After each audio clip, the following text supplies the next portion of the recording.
Hi, I'm Amanda Cage, the CEO of the National Fund for Workforce Solution.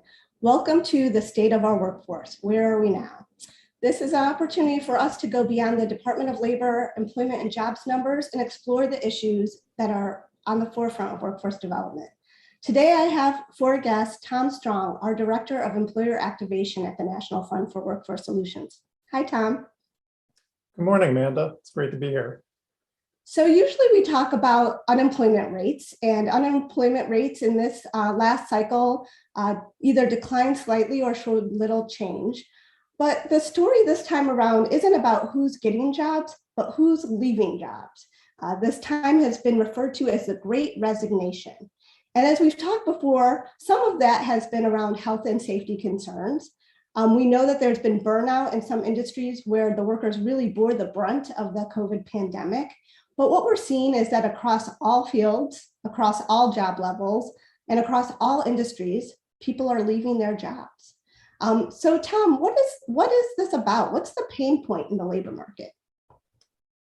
It's a really good question, Amanda. And I think there's a piece of context that tends to get left out of this conversation a lot, which is that the economy is growing, it's rebounding at a very fast pace. The US gross domestic product growth last quarter was recently updated to 6.7%. That's blazing fast. And so a lot of the conversations about workforce right now, we need to think about that context because companies are growing. They're trying to expand their operations. And what they're finding for the first time in forever is that the main constraint on their growth is people, is workers, access to workers, and keeping workers on board, as you mentioned. And it's a simple fact that they are responding to that economy as best they can. A lot of companies are raising wages, but they're also entering into a competitive dynamic that really keeps a lot of companies from solving this problem in the way they would most like to. So you talked a little bit about raising wages, and we like that. Raising wages is an important thing for workers, but it doesn't seem to be solving the problem. What other things can employers do? Well, as we all know from the pandemic, workers are struggling with a lot of challenges right now. Childcare is a massive factor for a lot of people.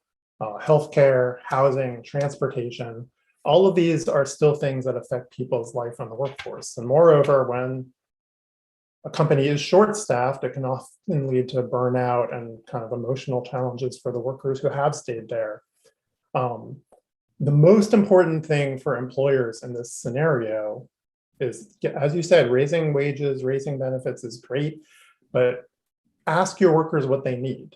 Find out kind of what is motivating your workers right now, what is hindering them, what would it mean for them to truly feel like the organization is taking care of them and watching out for their needs. We talk at the National Fund a lot about worker voice, and we're paying attention to this dynamic ourselves. We recently updated our job design framework to have a new pillar about worker voice, because ultimately, if you're an employer, you cannot manage what you don't measure. And it is important to really understand where your workers are at, what's affecting their lives, and what can help them thrive in the workplace.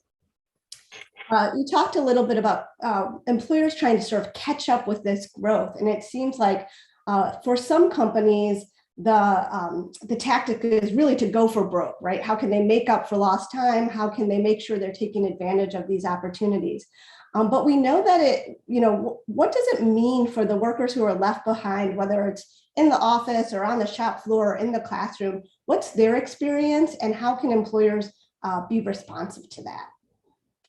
Yeah, I would really strongly advise companies, instead of looking at this as an opportunity to go for broke and make up, growth that they feel they missed out on as quickly as possible, instead go slow to go fast.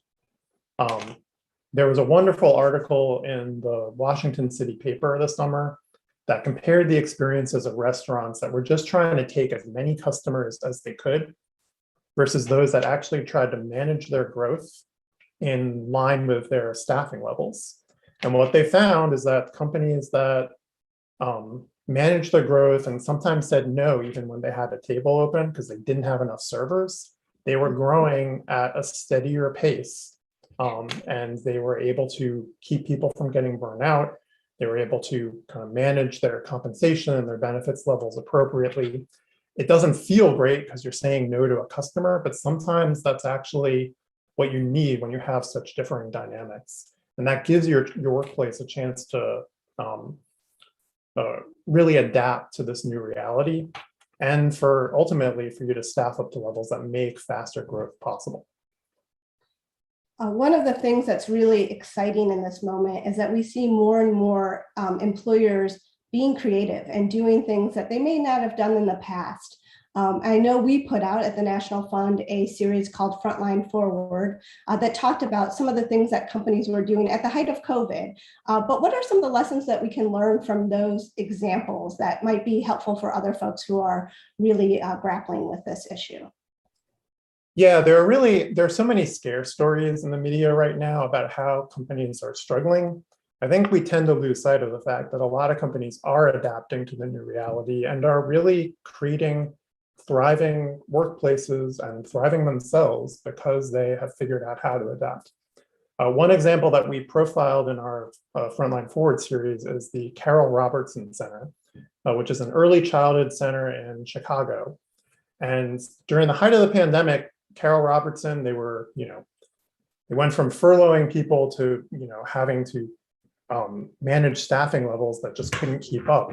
And they did a lot of things during the height of the pandemic that they have maintained since that have really helped them thrive as a company since then. One thing they did is they paid out quarterly bonuses to every employee that they retained. So they were really thinking not just about signing new people, but keeping the people they have and making them feel valued. They also, at the height of their own staffing challenges, they changed the way that they count vacation hours. They removed the cap on vacation hours because they knew some people were just kind of having to bear down. They couldn't travel because of the pandemic or because they were short-staffed. So they decided to honor all the vacation hours they accumulated during that time so that they, once things got more to normal, they could rest and recover and everyone would feel refreshed. That's a great example of just how companies are looking out for their people and trying to create great, thriving workplaces in this era. I love that rest, refresh idea. So thank you so much, Tom, for joining me today. And be sure to join us next month when we talk again about the state of our workforce. Thank you.